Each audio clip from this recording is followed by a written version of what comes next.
Muy bien, pues entonces, siendo hoy lunes santo, 3 de abril del 2023, vamos a dedicar esta hermosísima y tremenda Semana Santa al análisis de algunas virtudes que son más esencialmente cristianas.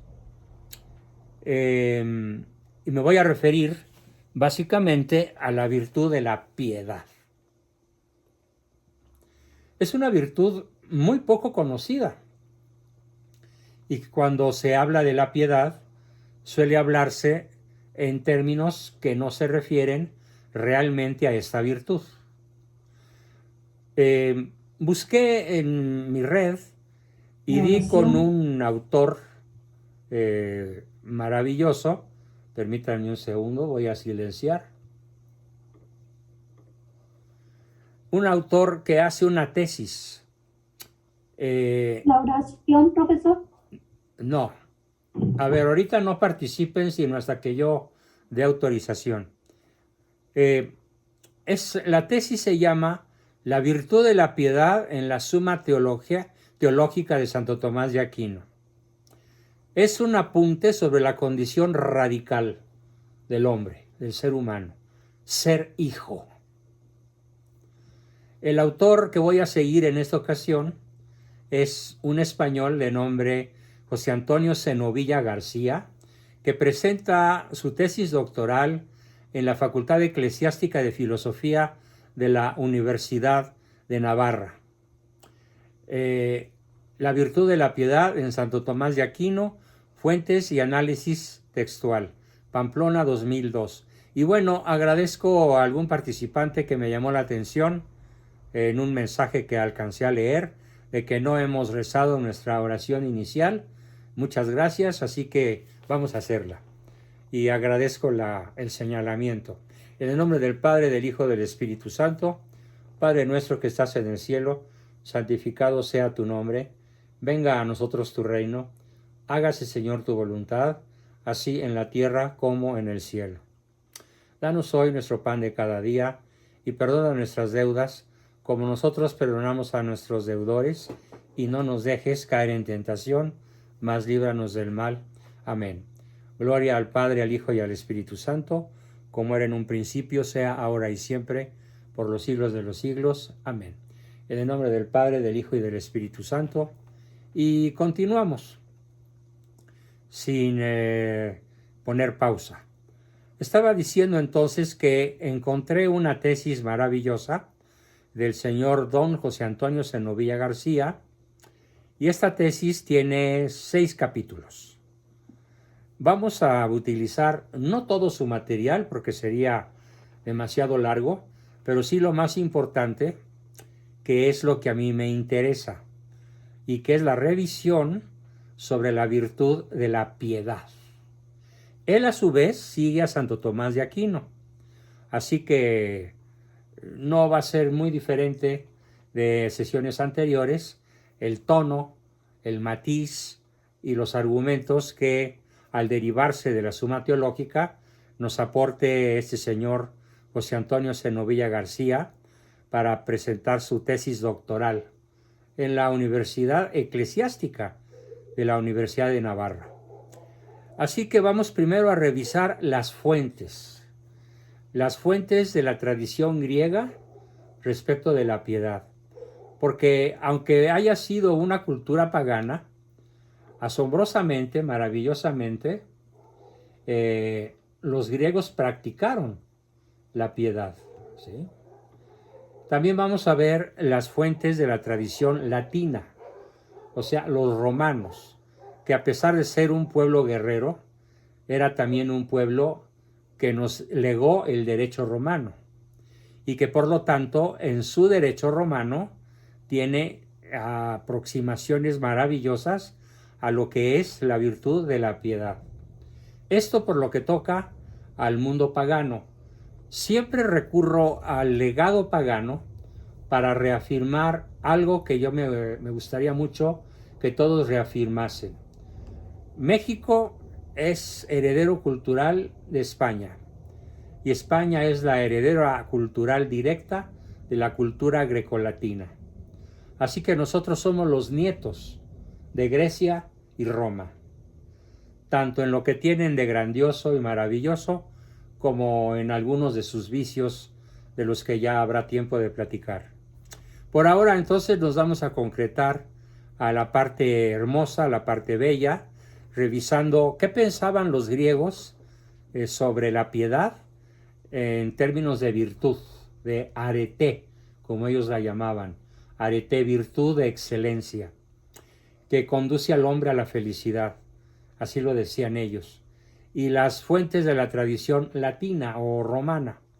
Después vamos a ver, no sé si en esta o en la próxima sesión, pero sí en esta semana, una ligazón muy importante entre piedad y religión, entre la piedad como virtud y la religión como virtud, no como revelación, sino como virtud, dado que la palabra religión viene del término latino religare, que significa literalmente volver a unir.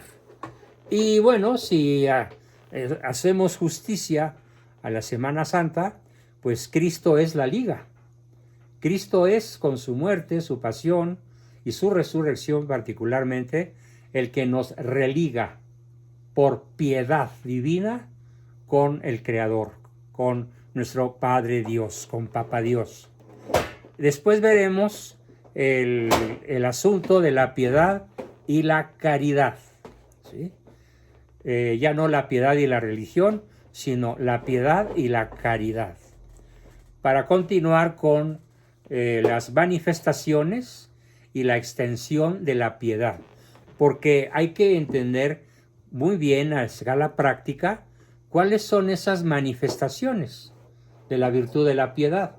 Y estoy seguro que muchos de nosotros vamos a descubrir que en nuestras relaciones familiares e interpersonales más importantes solemos ser impíos. A pesar de que la palabra impiedad suene muy fuerte, vamos a ver cómo con mucha facilidad y con poco nivel de conciencia podemos estar cometiendo actos de impiedad con nuestros hijos, con nuestros padres, con nuestros acreedores, con nuestros deudores, con nuestros vecinos, con nuestra patria, ¿sí? Y con Dios. Después veremos la piedad y su relación con otras virtudes afines, que desgraciadamente han sido muy olvidadas en este mundo neopagano, excristiano. Y finalmente sacaremos cada quien conclusiones, tanto a escala personal como a escala grupal, para que este mes que dedicamos a esta virtud en plena Semana Santa y en plena Semana de Pascua, pueda transformar nuestras vidas y llevarlas a ese nivel que nos revela la palabra griega arete, que significa virtudes de excelencia que hacen al hombre feliz. Era un concepto griego, no es un concepto cristiano. Ya desde entonces Aristóteles lo planteaba con ese nivel de contundencia, que yo lo traduzco en mi libro como solo la persona virtuosa es feliz, pero debo decir que la idea me la dio Aristóteles. Hubiera bien podido llamar a mi libro Arete y abajo su traducción, pero la traducción era un tanto larga, así que opté por reducirla a esa frase. Y bueno, después de esta introducción, comenzamos la introducción a lo que es nuestro macrotema dentro del super macrotema de las virtudes olvidadas, la virtud de la piedad. Y para introducirla de una manera más propia, más profunda, más contundente, debo decir que la modernidad, más bien el postmodernismo, ya se veía venir en el modernismo, que es anterior al postmodernismo. Ya se veía venir un hombre encerrado en sí mismo. Una persona humana totalmente introyectiva, totalmente introtensiva, que le dificulta entender lo que las cosas son en sí, y se queda encerrado en sí mismo con lo que significan no en sí, sino para sí. Parece un juego de palabras, pero no. Repito en términos más sencillos lo que acabo de decir. La posmodernidad dejó encerrado al hombre en sí mismo, y esto le dificulta entender lo que las cosas son en sí, quedándose tristemente con únicamente lo que significan para él. ¡Qué grave! En términos de psiquiatría podríamos decir que el hombre posmoderno es un hombre autista, es un hombre casi esquizofrénico, porque cada cosa es, para ese hombre autista, para ese hombre esquizofrénico, no lo que la cosa es en sí, sino lo que para él significa. Por ejemplo, yo hice un experimento en mi Facebook y abrí una página, una subpágina, dependiente de mi página principal. Mi página principal se llama Juan Bosco Abascal Carranza, y dependiente de esa gran página en Facebook, saqué una página subsidiaria que se llama Psicología Católica. Y puse una serie de iconos diciendo, ¿sabía usted qué? Por ejemplo, la Iglesia Católica es la organización que más centros de beneficencia tiene en el planeta. ¿Sabía usted qué? Ninguna de las magnificencias de la Iglesia Católica son propiedad privada, sino patrimonio de la humanidad. ¿Sabía usted qué? Y así son 3 por 6, 4 por 4, 16. ¿Sabía usted qué? ¿Qué les cuento cómo me fue? Llevo más de 90,000 participaciones y el 80% son insultos a mi persona. ¿Así? Literal. Pero insultos de un nivel que da risa. Además, no hay un solo insulto escrito en una frase bien escrita. Todas son con faltas de ortografía, sin acentos, sin comas, sin puntos, sin sujeto, verbo, complemento, lo cual nos da una idea del brutal chairismo que consume la población, pero sobre todo que estos chairos son bautizados en un 92%. Y al explicarles lo que realmente es y no es la iglesia, me dicen, no, la iglesia es la peor ramera de la historia, pero no con esa palabra, No, la iglesia es la que más ha matado inocentes. No, la historia es la que más exterminó a los indios en América, sobre todo en México. No, la iglesia es bla, bla, bla, bla, bla, bla, Satanás vomitando veneno con azufre y fuego. Literal. Pienso dejar la página ahí indefinidamente. A algunos les contesté como les contestaba Tertuliano o San Justiniano. Estos dos autores, uno santo y el otro poeta latino, les llamaban analfabestias.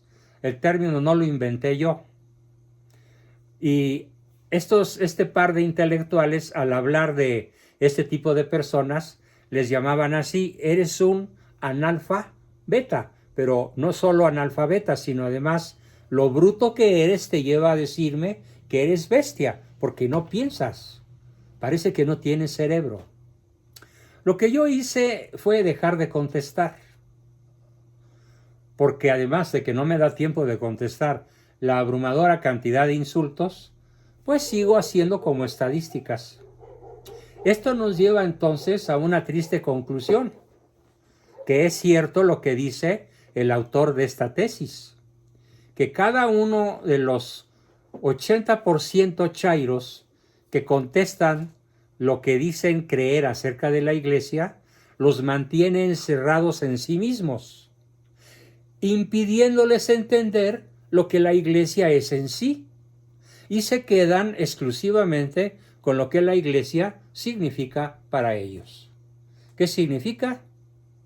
robo, masacres, traiciones, abusos, mentiras, manipulaciones, órdenes que no tienen sentido, falta de humanismo, falta de comprensión a los grupos LGTBI y letras que se acumulen. Esa es la conclusión de ese experimento. Bueno, seguiré informándoles conforme se vaya desenrollando. Va a estar muy divertido, por no decir muy trágico. Pero me sirvió para constatar lo que este autor dice, que la posmodernidad encierra al hombre en sí mismo y le impide conocer lo que las cosas son. Bien, entonces aparece como una gran tarea para todos nosotros, indiscutiblemente, una enorme tarea a la cual yo invito a participar a todos, de anunciar, de proclamar al hombre contemporáneo la verdad, buscando modos de decir más apropiados a la época. Los reto a todos, mis queridos alumnos y amigos de este grupo y de los demás grupos, a encontrar la manera de, convertir a un chairo, de hacerle ver que la iglesia no es lo que él piensa, que la iglesia no es lo que él mira, la iglesia no es lo que él se imagina, sino que la iglesia es lo que es. Lo cual es un ejercicio de paciencia verdaderamente brutal, tremendo. Así que hay que hacerle ver a este hombre descarriado. Está descarriado ¿por qué? Porque no sabe ni quién es, no sabe de dónde viene y tampoco sabe a dónde va. Si acaso sabe que va a ir a la esquina por una chela, o si acaso sabe que el fin de semana se la va a pasar de perlas, diciéndolo decentemente, con sus cuatachos. Hasta ahí llega el destino. ¿Y de dónde viene? Pues de mi abuelito, de mis abuelitos, pero son incapaces de pensar que somos hijos de Dios y herederos de su gloria, y que esencialmente somos seres racionales, porque para ellos la razón y la información y la cultura y el conocimiento y la sabiduría no importan. Lo que importan es lo que ellos sienten y lo que ellos se imaginan, y lo elevan a la categoría de dogma. Por otra parte, como afirma el profesor Millán Puelles, otro gran español, dice, y lo cito textualmente, las bases conceptuales necesarias para salir del humanismo antropocéntrico, si alguien no entiende el término humanismo antropocéntrico, por favor hágamelo saber para contestarlo en la sesión de preguntas. Las bases conceptuales necesarias para salir del humanismo antropocéntrico en el que nos movemos están ya dadas en la filosofía realista y en la teología, elaboradas por Santo Tomás de Aquino. Pero ahora necesitamos redescubrir su pensamiento, esencialmente teocéntrico y cristocéntrico, el pensamiento de Santo Tomás, para poder basar nuestra conducta en el valor absoluto del bien y la verdad. Como en cualquier pensador, hay en Santo Tomás ideas condicionadas por su tiempo, ciertamente, pero como en cualquier pensador, estos valores absolutos por los que el hombre debe medir la rectitud de su conocer y la rectitud de su operar no es restringible a una época o a una situación. Santo Tomás es universal, va mucho más allá de su época, mucho más allá de su condición de fraile, muchísimo más allá de su condición de niño de familia rica que abandona el mundo para abrazar el monasterio. Y además no el monasterio al que querían sus padres, que era el de Montecassino con los benedictinos, sino que él prefirió otro monasterio con los dominicos, porque los dominicos tenían muchísimo más facilidades para que el santo desarrollara su formidable suma teológica. La virtud de la piedad, nos dice Santo Tomás, es nuestro tema que iniciamos. No tengo exactamente una fecha para terminarlo porque es muy profundo y muy amplio, pero probablemente logremos hacerlo durante abril. La virtud de la piedad, vamos a ver, al hacernos reflexionar sobre lo que el hombre recibe por naturaleza, nos lleva a plantearnos su origen y el fin para el que ha sido creado. Como veremos, esta virtud de la piedad conduce al hombre, hecho libre y consciente de su propio ser, a conocer y valorar cuál es ese modo de ser que ha recibido, y a valorar también de qué modo y bajo qué título, lo ha recibido. Un hombre que reconoce que ha recibido gratuitamente su existencia y su modo de ser, no puede mantenerse encerrado en su propia subjetividad, como si él fuera criatura de sí mismo, como lo denuncia Benedicto XVI, cuando dice que el hombre se ha convertido en creador de sí mismo, ni como fundamento último de su propia libertad. El hombre, pues, no es creador de su propia naturaleza, ni es tampoco el fundamento último de su propia libertad. El fundamento último es Dios, no uno mismo. Vistos así, el ser y el existir del hombre suponen un don tan magnífico que nunca podremos pagarlo. Suponen un don magnífico que nosotros hemos recibido en cuanto personas. Es más, lo hemos recibido en cuanto hijos de Dios. Es el marco fundamental para entender la virtud de la piedad. Fuera de entendernos, fuera de comprendernos, fuera de asumirnos, no como criaturas, sino como hijos de Dios, nunca podríamos entender ni practicar completamente la gran virtud de la piedad. La virtud de la piedad filial, que es de la primera que nos estamos ocupando, ha sido muy poco estudiada. De hecho, más allá del ámbito de los especialistas, se suele entender la virtud de la piedad como la que relaciona al hombre con Dios. Sin embargo, no, hay que ir mucho más adentro. Esta virtud en Santo Tomás, la virtud que relaciona al hombre con Dios, la denomina religión, religare. En tanto que se reserva el término piedad en sentido estricto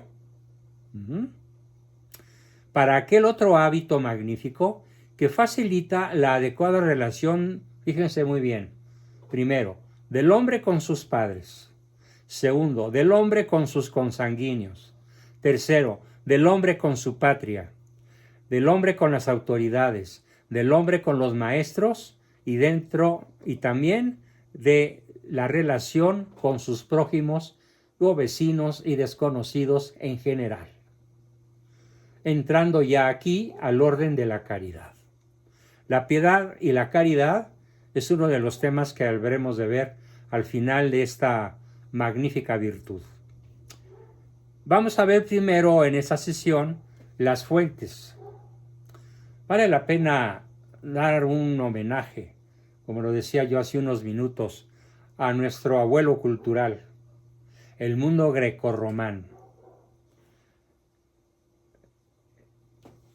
Santo Tomás, en una de sus cuestiones, toma palabras de San Agustín y de la tradición clásica y de la boca de Aristóteles y Cicerón, que son los dos magnos representantes de la cultura griega, Aristóteles, y de la cultura romana, Cicerón.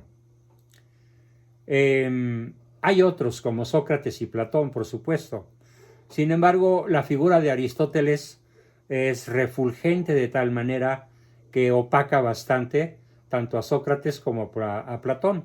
Y la figura de Cicerón en el mundo latino definitivamente opaca a cualquier otro autor en su género.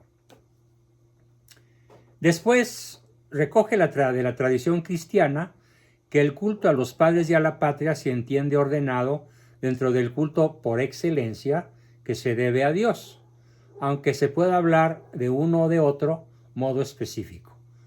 Y ahora bien, vamos a ver que de las tradiciones griega y latina, Santo Tomás extrae el significado de la palabra piedad, significado sobre el cual construirá toda su definición. Veamos entonces primero qué nos aportan los griegos. Es tremendamente valioso. Los griegos, recoge Santo Tomás en una de sus cuestiones, llamaban a la piedad con una palabra específica. La llamaban Eusebia. Entonces, ¿qué significa el nombre Eusebio? Si lo traducimos, significa el hombre piadoso, Eusebio. ¿Por qué? Porque de ahí el nombre Eusebio se deriva de la palabra griega Eusebeia, que significa devoción. Devoción a Dios, devoción a los padres, devoción a la patria, devoción a los hijos, devoción al terruño, devoción a la tradición, devoción. Ese es el significado en el mundo griego. Y Platón destaca en su libro La República la certeza de que la divinidad es absolutamente buena y libre de toda mancha. Digamos que el gran mérito de Platón es haberse puesto a sus contemporáneos griegos como de lazo de cochino, porque los acusa de impíos, al considerar que los dioses hacían con los humanos lo que se les pegara la gana. Y dice, no, compatriotas, no. Yo debo destacar que la divinidad es absolutamente buena y libre de toda mancha. Ella no puede ser la causa del mal en el mundo, como se pensaba en Grecia antes de Platón. Todavía Sócrates cometió ese error, pero Platón lo supera. Y después Platón será superado por Aristóteles. Y sigue diciendo el gran Platón, la divinidad, ni mucho menos, es la fuente de la que emanan todas las desdichas de nuestra vida. La antigua Grecia creía que los dioses seducían a los débiles mortales para luego hundirlos en la tragedia, en la desdicha, como a Desdémona, como a Eurípides, como a tantos Eneas, como a tantos héroes cuya vida es verdaderamente trágica. Pero Platón consideró que creer eso, que los dioses eran los culpables de las tragedias humanas, dice literalmente, no, esto es una creencia impía. O sea, es una creencia contraria a la piedad. Es el gran legado de Aristóteles, perdón, de Platón, me equivoqué, de Platón. Sigue diciendo, los padecimientos del inocente no son un castigo de la divinidad. Esto está muy ligado a lo que decíamos antes de la sesión, hablando de terremotos y de que Dios se enoja y nos va a castigar porque nos hemos portado mal. No, esa es la visión más antigua que Platón. Es una visión muy primitiva, muy poco realista. La visión católica es totalmente opuesta a esto. Aunque el hombre se halle por entero supeditado a sus propias decisiones, entonces el hombre no está supeditado en términos de su libre albedrío a la acción negativa de los dioses. Ya en Platón este concepto era clarísimo. Y sigue diciendo, aunque la aspiración ideal del hombre se dirigiera a la arete heroica, recuerden el significado de arete, virtudes de excelencia heroica, arete, sobre ella campea la moira divina. ¿Qué es la moira? La muerte. El designio que los dioses dan a la vida humana. Así pensaban los antiguos griegos y Platón los desdice. Después tenemos a Aristóteles, que en cierta forma supera a Platón. Y Aristóteles en su libro Ética Nicómaco, algunos lo traducen como Ética Nicomaquea, cuando nos habla de la amistad y de la justicia, nos platica que en la amistad de un rey hacia sus súbditos hay un cierto sentido de superioridad, claro. Algo similar ocurre en la amistad del padre con los hijos, ya que el padre es responsable de la existencia de su hijo. Y fíjense, esta existencia es el mayor bien, y también de su crianza y educación. Aristóteles nos dice, al hablar de la relación de los padres con los hijos, que es similar y derivada de aquella relación entre los hermanos entre sí y entre los primos, por el hecho de proceder de los mismos progenitores. De este mismo modo, Aristóteles amplía el vínculo paterno-filial a la familia, en su sentido más amplio. Y curiosamente, ese sentido tan amplio al que nos estamos refiriendo es el que hoy procura destruir la izquierda, al decretar que los libros de texto de los niños mexicanos tendrán que ser destructores de una sociedad explotadora que solo mercantiliza el trabajo humano. Ese es el gran mito de la izquierda. Es un mito impío, porque rompe la unidad con la patria, con la familia, con el vecino, con el subordinado, con el hermano, para convertir a toda la sociedad en esclavos del Estado omnipotente, omnipresente, como lo es ya en multitud de naciones, incluyendo muchísimas en América Latina. Dice, veamos dónde me quedé. La veneración a los antepasados está en la raíz del hombre que se siente parte de una sociedad viva. Por otra parte, afirma Aristóteles que no es posible propiamente devolver el honor debido a los dioses, si bien él reconoció la existencia de un Dios único. A veces habla así genéricamente de los dioses, pero también resalta que, ojo, y lo diré despacio, no es posible propiamente devolver el honor debido a los padres. Un hijo debe pagar lo que debe, pero por más que haga, escribe Aristóteles, nunca hará lo equivalente de lo que ha recibido. Estoy profundamente de acuerdo. Nunca hará lo equivalente de lo que ha recibido, de suerte que respecto de sus padres siempre es un deudor. ¡Qué belleza de concepto! De hecho, a mis 80 años pasaditos, sigo considerándome deudor de mis padres y deudor de mis abuelos, en gran medida, aunque claro, más de mis padres. Es cierto que un acreedor puede perdonar la deuda, y es cierto que también esto puede ocurrir con el Padre. El Padre nos puede perdonar la deuda, pero aunque Él perdone la deuda, siempre seremos sus deudores.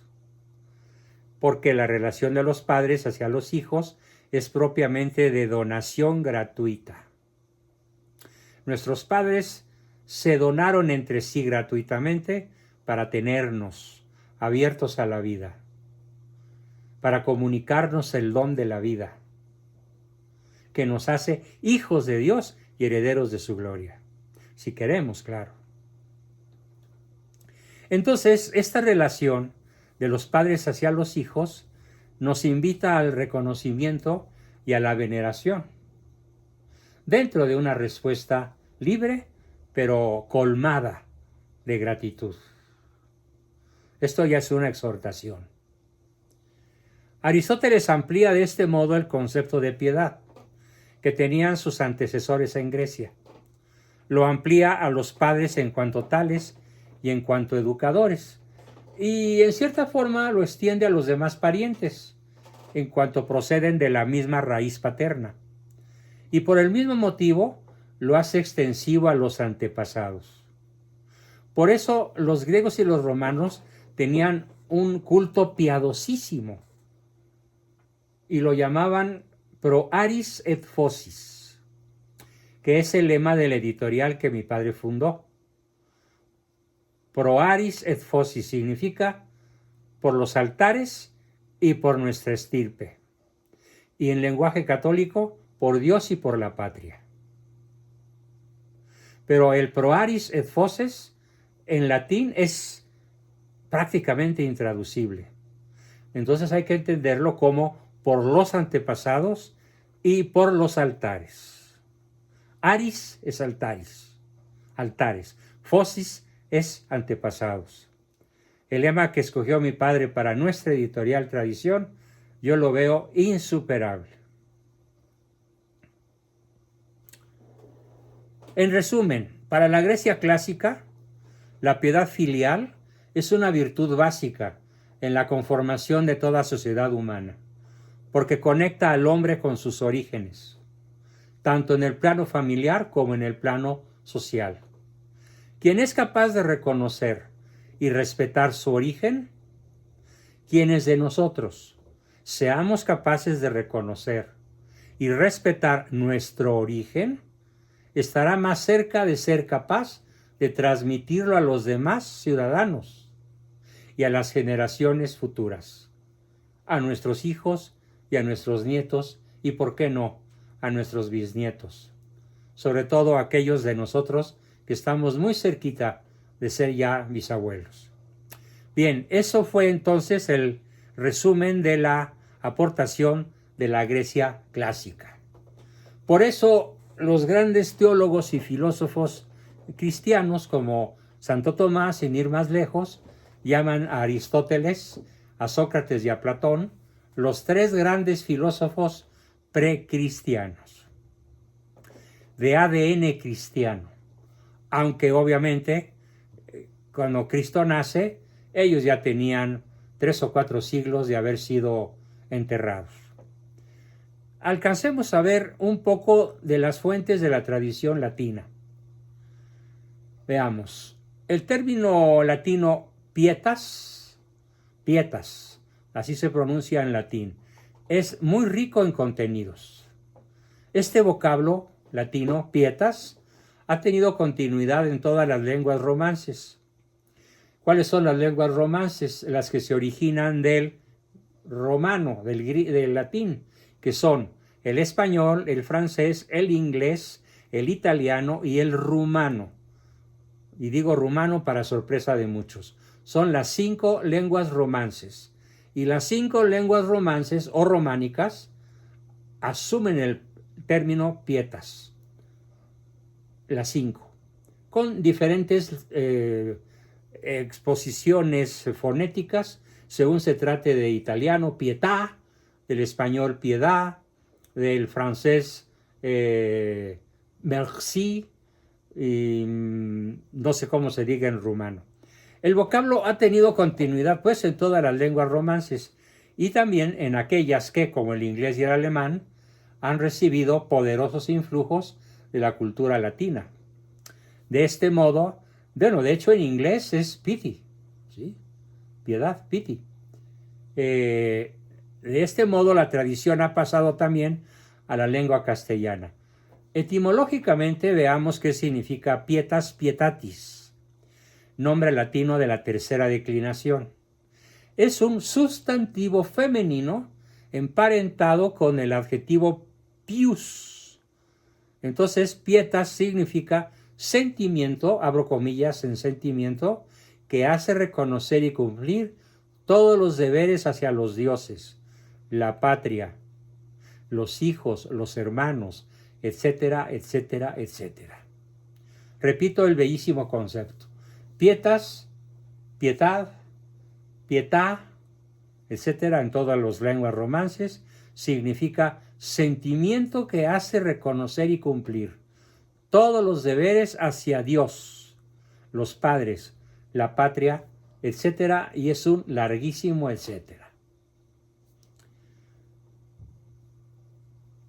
En una ocasión discutíamos mi esposa y yo sobre despedir o no y en qué forma a una muchacha, a una persona del servicio que había resultado ser una ilustre ladrona, ingeniosa, astuta, y entonces decidimos que no le íbamos a exigir un pago de lo robado, ni una devolución de lo que ya había vendido, porque íbamos a hacer triunfar la virtud de la piedad por encima de la virtud de la justicia.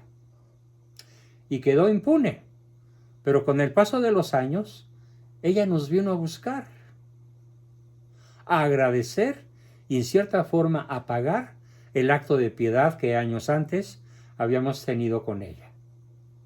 Maravillosa anécdota que nos hizo obviamente muy felices y que nos hizo absolutamente reafirmar el concepto de que en infinidad de ocasiones en la relación con el prójimo más nos vale la piedad que la estricta justicia a secas. Bien, la primera acepción que tiene el término piedad en Roma es la veneración para con los dioses. Si bien Cicerón, el gran poeta latino, ya descubre que no son dioses, sino Dios. Y en esto coinciden los latinos con los griegos, sobre todo con la idea de piedad que tenía Platón, porque en los dioses o en Dios veían los romanos la tradición, los antepasados y aquellas fuerzas que están por encima de la voluntad de los hombres, a los que iban incluyendo en sus cultos y en su veneración. La piedad es, pues, en Roma como en Grecia, el respeto a los orígenes de la sociedad y el respeto a los orígenes del propio individuo y el honor a lo que está por encima del poder del hombre. La piedad en Roma se extiende también a los padres, como veíamos ya en el pensamiento de Aristóteles. Se refiere a los padres y parientes en el sentido de afecto piadoso. En una tercera acepción, la piedad en Roma se extiende a la patria. Implica veneración a Roma y a sus autoridades. El segundo rey de Roma, que se llamó Numa Pompilio, sucesor de Rómulo, que fue el primer rey, fue siempre recordado por su inmensa piedad. Introdujo el culto público a los dioses en la ciudad, en Roma, recién fundada. Mucho más tarde, el amor a la república será la gran pasión de Cicerón y es la fuerza. Virtus, ya traducido fuerza virtus, arete en griego, virtus en latino, que él desea hacer crecer en su hijo Marco Escipión. Sí, la piedad pues está presente también curiosamente en la mitología griega y en la mitología romana. Pietas Pietatis es en Roma el nombre de una diosa. Pietas, tal como suena, es una diosa y es la personificación del sentimiento que se debe a los propios dioses y a los padres, hijos, hermanos y parientes en general. También junto al Circo Flaminio tenía otro santuario la diosa Piedad. A ella se ofrecían sacrificios cada día 1 de diciembre. Cuando en el año 22 después de Cristo, la esposa de Tiberio, de nombre Liba, cayó enferma, Tiberio mandó implorar por ella a la diosa, y con tal motivo el Senado mandó construir un monumento a la Augusta Piedad. Su emblema era la cigüeña, la que trae los hijos en la mitología. Durante el imperio, la representación de pietaces, muy corriente en las monedas, se simbolizaban las virtudes morales del emperador reinante. El amor a los antepasados tiene también en Roma expresiones de singular viveza. Los romanos conservaban en sus casas las imagines maiorum. ¿Qué eran las imagines maiorum? Eran mascarillas de cera sacadas del rostro cadavérico de sus antepasados, que a los que en el momento de morir, ya una vez en rigor mortis, les tomaban una mascarilla de cera. Y en el mundo antiguo, y particularmente en el mundo romano, donde había una enorme conciencia cívica, es el respeto de la tradición, plasmada de un modo gráfico en la expresión mos maiorum, las costumbres de los mayores. Qué lejos está, mi querido México, de toda esta formidable cultura, del amor por la patria, de la veneración a nuestros antepasados, de la veneración a la tradición, porque hoy parece que estamos dedicados a romper las ataduras con el pasado, olvidando que a ellos les debemos el ser. Y somos permanentes deudores con nuestros ancestros. En cierta forma, somos permanentes deudores con los fundadores de México, don Hernán Cortés y doña Marina. Y nadie piensa en esto, y sobre todo enfocándolo desde un punto de vista cristiano, y particularmente hoy lunes santo, somos eternos deudores con el que nos sacó de la muerte eterna, Cristo, para darnos vida eterna. Porque no somos criaturas del Señor, somos hijos del Señor y por mérito de Cristo, herederos de su gloria. Y con eso termino nuestra exposición de hoy. Todavía nos queda muchísimo de exponer, hablar y profundizar sobre esta virtud que yo espero que nos haya conmovido y que nos haya hecho reflexionar sobre qué tanta piedad tenemos para con quienes debemos tenerlos. Bien, ¿quién quiere comenzar? Vamos a pausar la grabación y a continuar. Adelante, por favor.